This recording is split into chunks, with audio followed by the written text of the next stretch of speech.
Assalamualaikum warahmatullahi wabarakatuh. Saya Ranti Dwi Agisti dari kelas 10 KL 3, siswa SMKN 2 Purwakarta. Materi yang akan dibahas kali ini ada 3 materi, yaitu yang pertama announcement, yang kedua present perfect versus past simple tense, yang ketiga ada recount text. Oke, yang pertama yang akan dibahas yaitu tentang announcement. Announcement atau pengumuman. Pengertiannya, announcement is a statement made to the public or to the media which gives information about something that has happened or that will happen. Pengumuman adalah pernyataan yang menyampaikan kepada publik atau media yang memberikan informasi tentang sesuatu yang telah terjadi ataupun akan terjadi. Dilanjut, sekarang ada type of announcement atau jenis-jenis pengumuman. Dilihat dari fungsinya, announcement ada beberapa jenis, yaitu yang pertama ada public service announcement atau iklan layanan masyarakat. Yang kedua ada high graduation announcement, yaitu pengumuman kelulusan sekolah. Terus yang ketiga ada job announcement atau pengumuman pekerjaan. Yang keempat ada promotion announcement atau pengumuman promosi. Yang kelima ada wedding announcement atau pengumuman pernikahan. Dan masih banyak lagi jenis-jenis pengumuman yang lainnya. Oke, sekarang lanjut ke the generic structure atau struktur umum atau bagian pengumuman. Oke, yang pertama ada opening. Opening adalah pembukaan. Opening juga bisa berupa title atau judul. Yang kedua ada konten. Konten adalah isi. Jadi isi dari pengumuman tersebut itu apa? Yang ketiga ada closing. Closing itu penutupan. Penutupan dari sebuah pengumuman. Oke, selanjutnya ada social function atau fungsi sosial. Fungsi sosial dari pengumuman. Fungsi sosial dari announcement, yaitu the purpose of an announcement is to give a formal notice of. Jadi, fungsi sosialnya itu bertujuan untuk memberikan informasi, pemberitahuan yang resmi gitu. Ya, lanjut. Selanjutnya ada language fitur atau fitur bahasa atau kebahasaan. Nah, yang pertama ada simple present tense. Jadi kayak yang sekarang, yang terjadi sekarang. Ada juga simple future, jadi yang mengungkapkan masa depan. Nah, yang ketiga no conjunction, jadi tidak ada hubungan, tidak ada kata hubung ya. Terus ada date, time, place. Nah, yang terakhir ada event, peristiwa. Nah, di sini saya akan memberikan sebuah contoh tentang announcement. Jadi di sini, nah saya akan tampilkan gambarnya di sini. Di sini saya akan memberikan contoh announcement tentang pemilihan ketua OSIS. Jadi sekolah yang ada di Jakarta ini akan mengadakan pemilihan ketua OSIS. Jadi nah, di sini adalah pembagian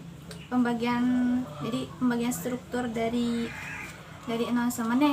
Yang paling atas ini termasuk title atau judul, termasuknya ke opening. Nah, yang ini termasuk ke dalam kontennya, jadi isi dari si pengumuman itu teh apa gitu. Terus yang terakhir ini yang paling bawah itu tentang penutupan. Jadi penutupan dari sebuah pengumuman itu seperti inilah gitu. Dilanjutkan ke materi yang kedua, yaitu present perfect versus past simple tense. Nah, pengertiannya, past simple tense yaitu untuk menyatakan kejadian yang terjadi dan selesai di masa lampau. Nah, sedangkan present perfect itu biasanya ada hubungannya kejadian yang terjadi di masa lampau dengan saat ini. Biasanya present perfect tense ini digunakan untuk menanyakan sudah atau belum, sudah pernah atau belum, sudah selesai atau belum. Nah, gitu. Dilanjut ke contohnya ya. Nah, saya akan tampilkan di sebelah sini. Yang pertama ada I have visited Singapore. Ini termasuk ke dalam present perfect ya. Terus yang kedua ada I went there 2 years ago. Ini termasuk ke dalam past simple tense ya. Dilanjut ke perbedaan antara past simple tense and present perfect. Oke. Ya, dari present perfect itu unfinished. Nah, sedangkan kalau past simple tense finish. Nah, gitu. Di sini saya akan menampilkan peraturan atau rumus dari present perfect atau past simple tense. Nah, dari present perfect kalimat positifnya itu ada subject, have atau has, verb 3 dan objek atau keterangan.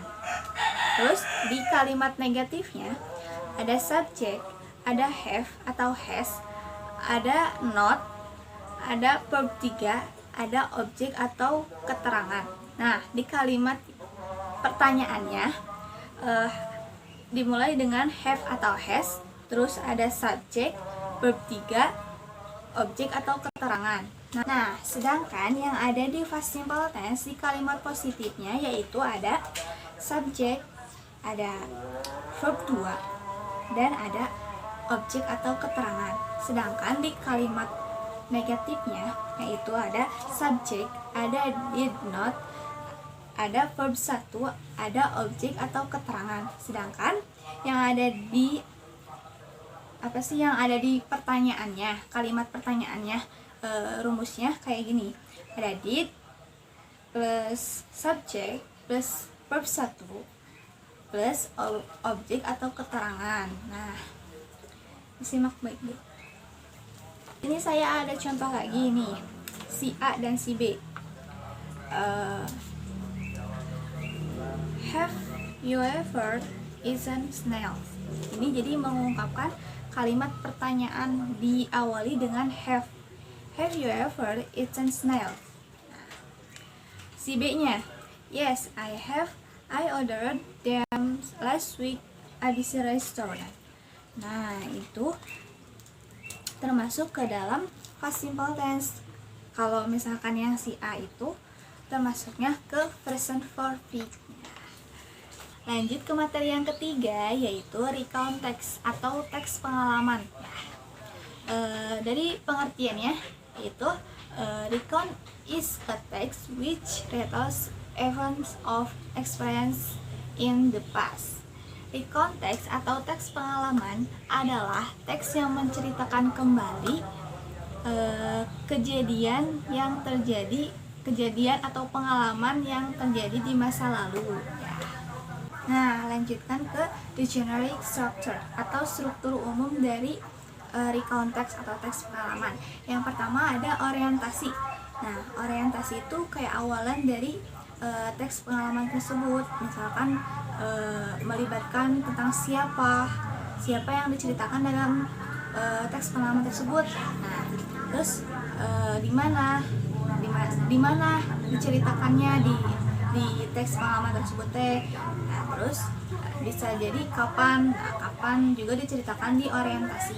Yang kedua ada event itu kayak menceritakan tentang urutan kejadian, urutan kronologis. Yang ketiga ada reorientasi, yaitu bagian terakhir dari teks pengalaman ya, atau recount text.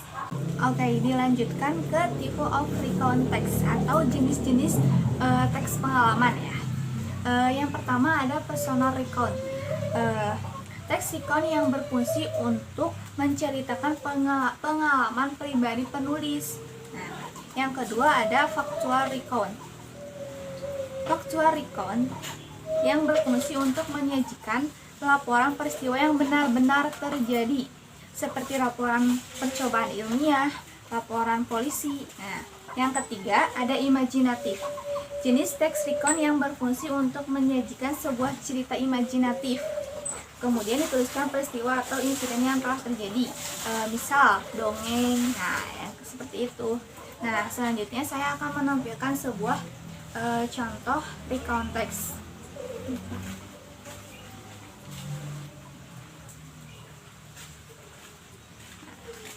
Nah, itu dia penjelasan singkat dari saya. Yang pertama tentang announcement, yang kedua present perfect versus past simple tense, yang ketiga recount text. Mohon maaf apabila pelafalan dalam bahasa Inggrisnya kurang fasih dan grammarnya mungkin masih kurang, memang kurang, karena di sini saya juga masih belajar. Mohon maaf kekurangannya.